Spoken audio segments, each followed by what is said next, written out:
All right, everyone, the sloganeering that's coming out of the political lamestream and the lamestream media these days is quite fascinating, actually, because there are actually people dumb enough to believe what they're saying, what they're being told by the MSM. The lemmings eating it up. Now they're trying to declare that America is like, as a whole, not just there's a problem with bigots in America. There's some bigoted people, certainly, but that America itself, in its incepted form, is racist. Objectively untrue. Just is what it is. There's almost nothing further to say about it. It'd be a short video maybe for a change. No, I'll probably end up ranting for 20 minutes. Just to be clear, we know about clanking. The United States, if you look at the current culture, the current cultural climate is I think one of the least racially tinged nations in the world. The perception mainly comes from propaganda. It comes from a hyperfixation on specific aspects of life that could at least be construed as racist. For instance, you have Derek Chauvin and George Floyd. Not one bit of evidence was ever admitted in court that Derek Chauvin has a racist bone in his body, and yet he's known as that evil bigot cop who killed the black man because of his race. Now, of course, that's not what happened. The case will be inevitably appealed. I think there's at least a chance that he ends up not going to prison for murder 2 and murder 3. They might keep the manslaughter. It's a slap on the wrist sort of thing. We've gotten to the point where there are so many people in culture that have been rabble-roused to and stirred up into a frenzy that they physically attack people and things because they think that the United States is like a den of Nazis or something. And the groundwork for this mythology has been laid long ago. We have it with the deplorables and the alt-right to libertarian to alt-right, non-existent fucking, by the way, a pipeline online, and 4chan trolls and stuff like that. Oh my god, jokes about Jewish people and blacks and stuff. Everyone is a racist. Well, no, not really. But see, if you construe everything as being racist, which means that none of it is, yeah, you'd get the sense that the United States is a very racist place. By the way, some of the time, when you see things online, just because it's in the English language doesn't mean it's from the U.S. You know, Australia and Canada are the 2 biggest shitposting nations in the world. It's easy on some forums to pose as an American. I wouldn't be surprised if this happens. By the way, usually under Murray's Law, I believe it is, you can't even tell the difference. Or is it Poe's Law? I don't know. I get all of these things mixed up sometimes. And what we have is a situation, though, where largely it's just like, imagine this. Let's say that you have 1,000 people in a group, and you're trying to talk about their favorite colors or something, but you go in specifically and you fixate on people who have a certain favorite color, and you say, well, green is so massively popular compared to all of the other colors. Yes, but you're deliberately missampling things. You can use this is a method of propaganda. Just missample. This happens in fact-checking as well all the time, and this is what the MSM does with race. Like, you'll have 2 politicians say 100 different things. You like politician A more than politician B. Now, let's say they tell 50 lies and 50 truths, and you want to make it look like candidate A is telling the truth more often.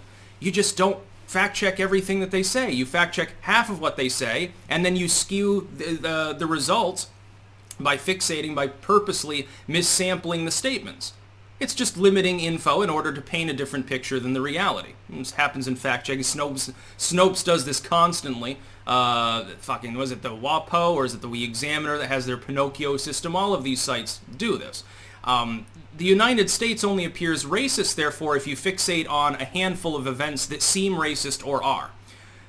The problem is it's missampling. It's like with shooting data. The media will tell you, oh, this is how many black men have been shot by police this year. Okay, now look at the total data for shooting. Or they'll say gun crime is a terrible problem in the United States, and then they'll start talking about AR-15s or something like that, but they won't give you the proper data that shows that something like 70% of those shooting deaths involved a handgun. And so you can paint a picture of reality vastly different from the real reality. And because people only experience a very small portion of that reality, they'll just take your word for it. So the American public is being hoodwinked largely by a political establishment and lamestream media that simply report more often on certain types of crime, certain types of events, and paint the picture that the United States is racist. They are just limiting data. Now, part of this is by structure, by design. They're not capable of presenting every fucking news story to you all the time. It'd be impossible for you to digest it all. But it is purposeful. They're not doing this missampling by accident. They're doing it specifically to tell you something that is a lie. The United States is not racist. The United States has no problem with systemic racism. It is a mythology. There's no army of Nazis walking around the United States. If anything, what we have in terms of crime and violence is a problem with far-left antagonists and individuals who, for better or for worse, have been whipped up by the MSM by propaganda. Specifically, the propaganda about crime is causing an opposite style of crime, and it's never talked about. If you look at Andy No on Twitter, you probably know more about crime and rioting and all these things and the real reality of day-to-day life at this point in some parts of the United States than anyone that's watching CNN. Or even anyone that's watching Fox News. By the way, they cherry pick and skew data too.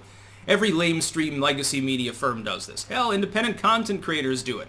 Again, if you can only make it's like if you pay attention to like here, let's say you subscribe to me and a handful of other people. We're only able to talk about a certain number of issues a day. Even if I stream 24/7, I couldn't bring you all the news. You're getting a picture of reality from me that is based partially on what I find important and what I therefore choose to report on, or on any other content creator. It's inevitably not the whole story.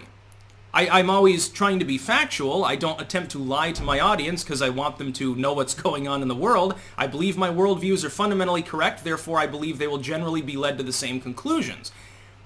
But it is missampling. It's just inevitable. The only difference is that the lamestream media tends to do it out of malice. They're doing it to drive a certain idea, a certain ideology, globalism, neoliberalism, and the belief that people need to change their life in some vast way because everything's falling apart. Well, yeah, if that's all you report, then certainly people who take that seriously and don't realize that it's propaganda, which it is, will have an inadequate and inaccurate view, really, of how the world works. That's about all. Peace out.